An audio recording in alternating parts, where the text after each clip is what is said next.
This is the second half of the ETF review. I've mentioned having 4 ETF positions. In the first video I mentioned those were diamonds and IWM.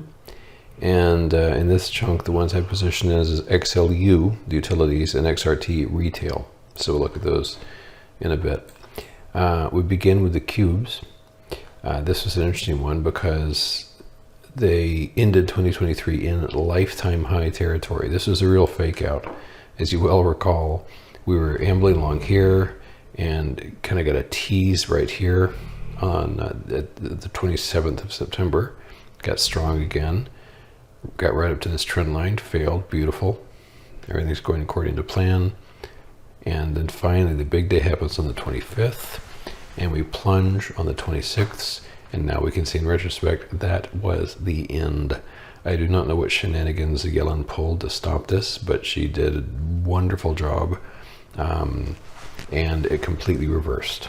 And so we went straight up and peaked on the 28th of December. So over the course of 2 months, trillions and trillions of dollars added out of nowhere based on no economic data. And then it's starting to soften. So the only cool thing is that we have not sustained those lifetime highs. We have slipped below the high established way back in November of 2021. So that's good. Silver has become a bore fest. This trend line has an incredible amount of gravitational pull. You can see here, you can absolutely see how it just keeps reverting back to this line so tightly. So yeah, silver, snooze-o-rama. Semiconductors, it's the very same phenomenon as we pointed out with the cubes. It's still above the peak from November 2021 though. So semiconductors are still relatively strong. The events recently have been this top here back during that bubble time, the hard plunge, and during that plunge forming this extraordinary bullish pattern here in green.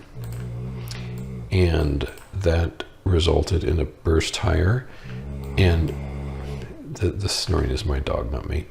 And then this descending channel, it escaped. You can see how loud she is. It escaped, and then up we go. And this one peaked on the 28th, and we've backed off somewhat.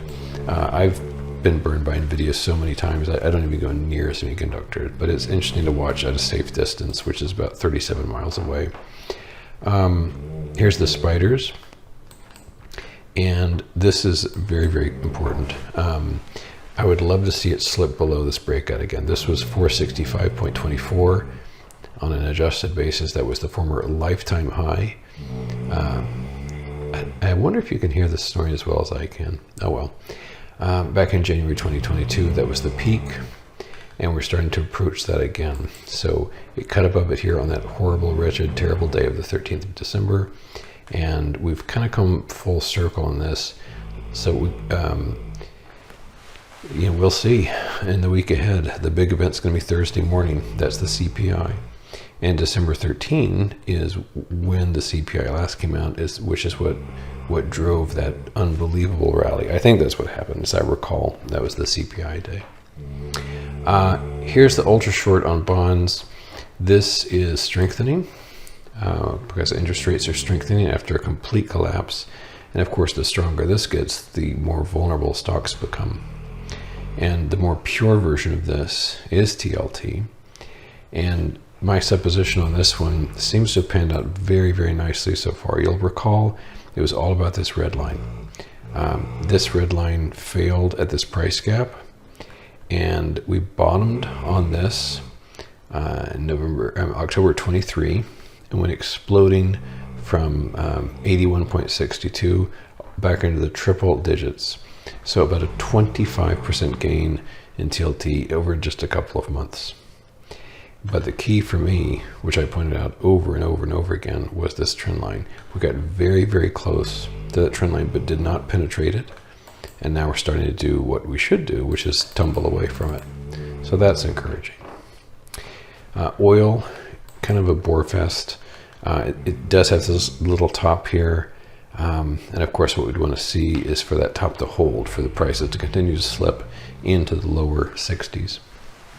Home home builders still sky high, still rather close to the top of its channel here, but not very intriguing. So I don't have anything to do with that.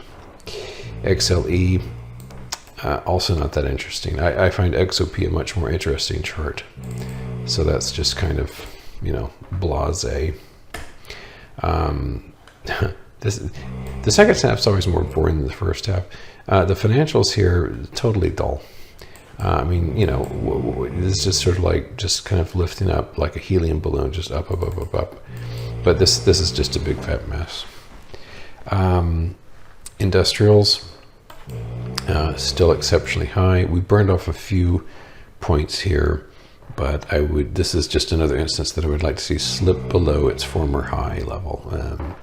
But not a particularly enticing chart. XLP, this is an example of something that kind of got soured.